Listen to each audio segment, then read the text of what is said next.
there are these entities out there that really represent the real threat to us. If we could just get out of our own way and just see humanity for what it is, which is one giant family.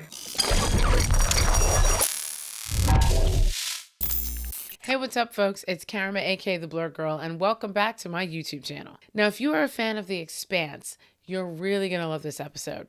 Amazon reached out and gave me a chance to talk with some of the cast members and the creative team behind season 5. Now, since it just dropped, I couldn't wait to show it to you. In this first episode, I talked to Strait, who plays Captain James Holden, about what it's like for Holden spending most of the season without his crew, or the love of Holden's life, Naomi Nagata, who has her own journey this season. So check this out and then go watch the first 3 episodes of season 5 of The Expanse. Holden starts this season without a crew. What is he doing? Is he okay? He's kind of like without his family. It's ironic, isn't it? I think, with Holden in the beginning of this season, we see him the most secure we've ever seen him as a leader in terms of handling his responsibilities within the overarching story and everything. And then, his interpersonal life is just completely shattered in the beginning of the season. It's a lonely season for Holden. I think, Amos is back in Baltimore and Alex is back on Mars, and Naomi goes to find Philip. And, that scene in the first episode between the two, we see them in a much more domestic situation than we've ever seen them before. They finally have the kind of moment that they've earned after all of this craziness together. And she is told where her son is, and she decides to go after him. And that scene was so crucial to not just me, but to Dom and to Breck, who directed it, and because it really does kind of set the stage for 2 different arcs this year, and we really wanted to show the respect and the love between those two. That she's honest with him; she knows she has to do it by herself.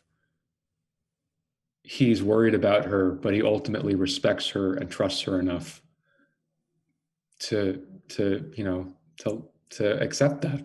And sometimes it's that old saying, right? Sometimes the most love you can give to someone is by letting them go, and you just hope that they'll come back.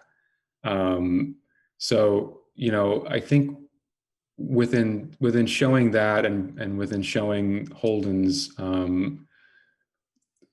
security in his place within the story as a leader, he's much more grounded and also much more lonely this year within that leadership position. I also think Holden is actually a powerful symbol of what it means to be an ally. He knows what the Martians have been through. He knows what the Belters have been through. Has Holden taught you anything? Has Holden taught Steven anything?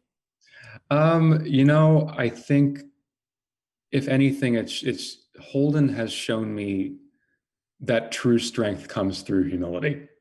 And, it's been the most gratifying creative experience of my career, playing Holden and showing in a very realistic way how one arrives at these leadership positions. We see him, he's always had an ethical core. He's always been a good man, but he's completely overwhelmed by these circumstances for the first few years. And we've seen some pretty ugly moments, and he fails quite often, and he stumbles a lot.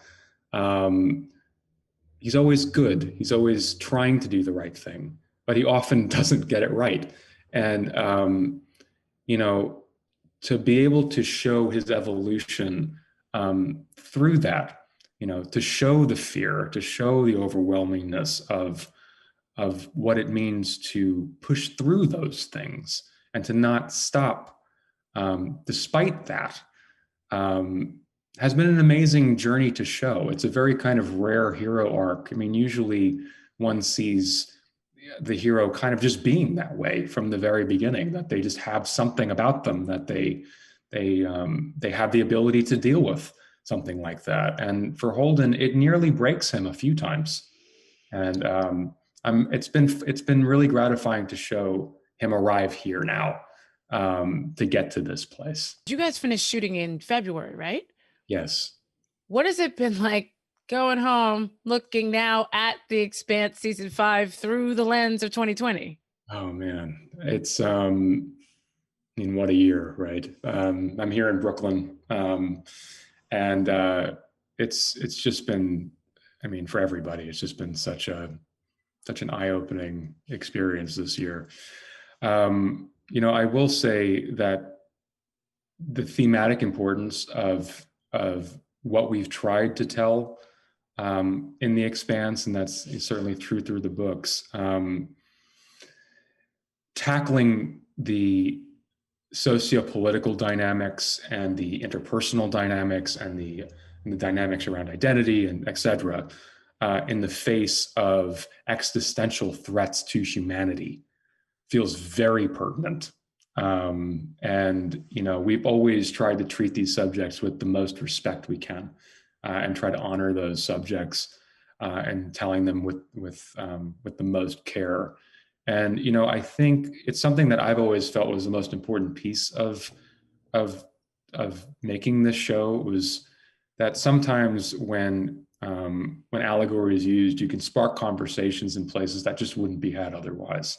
That people's defenses don't go up in the same way that maybe it would if they saw it on the news or something. We can talk about the OPA or Mars or Earth or whatever, and because it's a different name and a different time, suddenly you can maybe reach folks that don't see, that are inside of their echo chambers, that you can reach people with a different perspective. And we certainly see that this year. We're in an incredibly polarized world, facing this catastrophe. And more than ever, we really need to understand that we're all human beings, and this affects everybody. It's not an us and them kind of situation. It's an us situation. And I think for Holden in particular, that's always been it's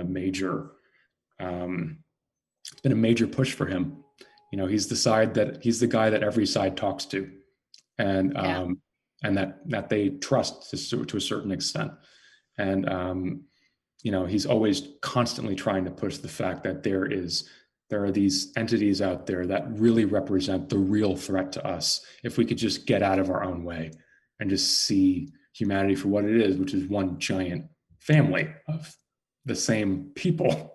We all bleed red. I mean, it's all the same. So yeah, I think in many ways there's a lot within the story this year that speaks to what's happening in this era of ours. No, absolutely. You have mentioned many times that you were a fan of the books even before become part of the show.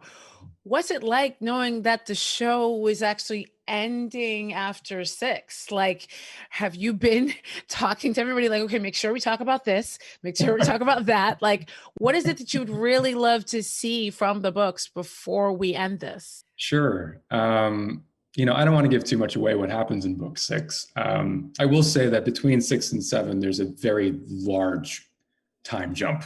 And as a fan of the books and as someone who's just been so privileged to be able to tell this story over so many years, the end of book 6 is a satisfying place to cap the story. It is a complete story.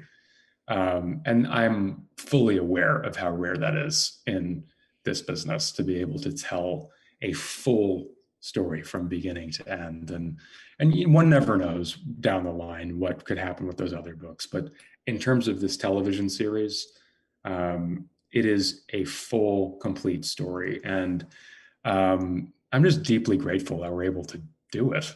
It was, when they announced that season 6 was the last one, it made sense. And it was also a relief that we were able to get it. I mean, it would have been a tragedy to get this far and not be able to cap it. But I think more than anything, the themes that play through the first 5 seasons, the overarching ones,